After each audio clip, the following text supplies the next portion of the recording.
गोटे पटे राज्य सरकार समग्र ओडिशा को निशामुक्त अभियान आरंभ करथिबा बेले अन्य पटे ये जो गंजे माफिया मैंने अच्छा से कार्य जारी रखिंट आपण मैंने देखा ये हूँ कालीमेला थानार चित्र। ये कालीमेला थाना बर्तमान देखुए बस्ता बस्ता गंजे रखाई जार मूल्य कोटी कोटी टंका हम बर्तमान 10 क्विंटाल अधिक गंजे पुलिस जबत कर मूल्य बजार बाहर बजार में निश्चित भाव कोटी कोटी टंका हम। आम सहित कालीमेला थानार आईएसआर अच्छा प्रबोधदत्त विशाल सार बुझा सार ये जो गंजे जबत होती केबे जबत हेले कौन आ पछ रहस्य अच्छी।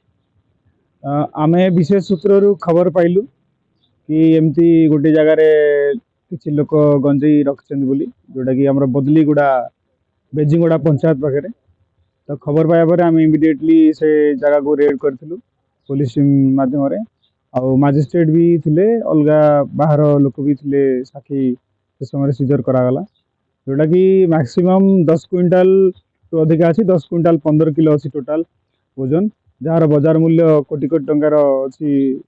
तापर आम सीजर करा बर्तमान केस भी आमर धरा पड़ी जो लोक अच्छा इन्वेस्टिगेशन चली।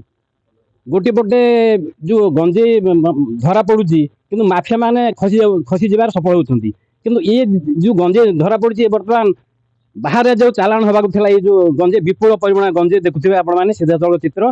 तेणु ये दिगरे पुलिस निश्चित भाव अधिक पदक्षेप ने चेष्टा करुँच देखा बाकी रहा आगामी दिन में ये माफिया मैंने केबे धरा पड़ुछंती।